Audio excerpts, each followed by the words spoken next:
No seal no deal. अगर तुम्हारा जन्म 1997 से 2012 के बीच में हुआ है, देन ये वीडियो सिर्फ तुम्हारे लिए बनाई गई है। हाँ, माना तुम इस वीडियो को बीच में ही स्किप कर दोगे, क्योंकि आज मैं तुम्हें कुछ खास नहीं, बहुत ही खास बताने वाला हूँ। वो है तुम्हारी सच्चाई, और सच्चाई सुनना आज किसे ही पसंद है। No seal no deal, are word in my mind, fatherless behaviour. ये वह लाइन्स है जो कि आज सो कॉल्ड सिग्मास के द्वारा लड़कियों के वीडियोस में कमेंट किया जाता है। पर हद तो तब हो गई जब मैंने ऐसे ही सिमिलर कमेंट्स टीनेजर लड़कियों के वीडियोस में पढ़ा।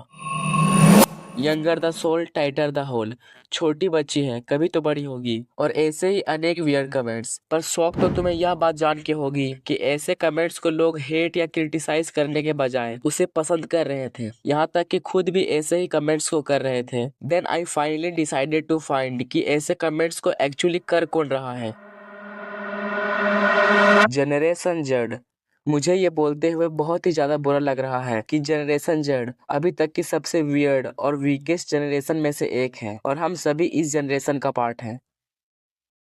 इन्हें इजिली मैनिपुलेट व अपनी बातों से इन्फ्लुएंस किया जा सकता है। आज हर एक बड़ी कंपनीज इसी जनरेशन को टारगेट करते हुए मेनली अपने प्रोडक्ट्स को डिजाइन करती हैं, क्योंकि इनके पास सबसे इम्पोर्टेंट चीज क्रिटिकल थिंकिंग का पावर नहीं होता। ये एक चीज पर कभी भी पैशनेटेड नहीं रह पाते और अपने गोल्स को लगातार चेंज करते रहते हैं। यही कारण है कि आज लोग ज्यादा कैपेबल होने के कारण भी फेल हो रहे हैं। इन्हें कभी बिजनेसमैन बनना होता है तो कभी यूट्यूबर, कभी रोस्टर तो कभी गेमर। हैरानी तो मुझे यह बात जान के हुई कि इस जनरेशन में से हर 100 में से 55 लोग डिप्रेस्ड हैं। डिप्रेशन के साथ साथ इनके अंदर नेगेटिव थिंकिंग और इनसिक्योरिटी कूट कूट के भरा हुआ है, कभी अपने हाइट व लुक्स को लेकर तो कभी अपने inner abilities like communication skills को लेकर। ये बहुत ही जल्दी किसी भी चीज से ऑफेंड और बोर हो जाते हैं, इसलिए इनका रिलेशनशिप भी कुछ खास स्टेबल नहीं होता।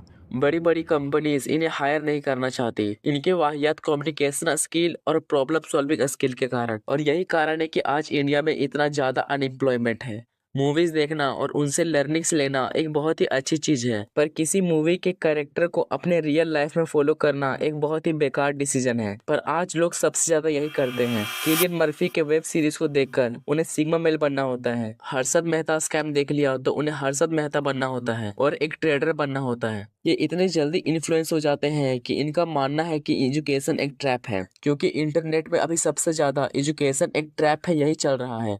अमीर बनना है तो कॉलेज से ड्रॉप आउट ले लो। अगर पढ़ने लिखने से अमीर होते तो आज हर एक टीचर अंबानी होता। इनकी थिंकिंग अब कुछ ऐसी होते जा रही है। दे डोंट थिंक कि एजुकेशन कभी एक स्कैम हो ही नहीं सकता। हमारा इंडियन एजुकेशन सिस्टम बहुत ही ज्यादा बकवास है, पर इसका मतलब ये नहीं है कि एजुकेशन एक स्कैम है। लोगों का मानना है कि आज ज्यादातर बिलियनियर्स कॉलेज ड्रॉप आउट है, पर रियलिटी तो यह है कि 100% बिलियनियर में से 10% ही ऐसे बिलियनियर्स हैं जिन्होंने कॉलेज ड्रॉप आउट लिया है।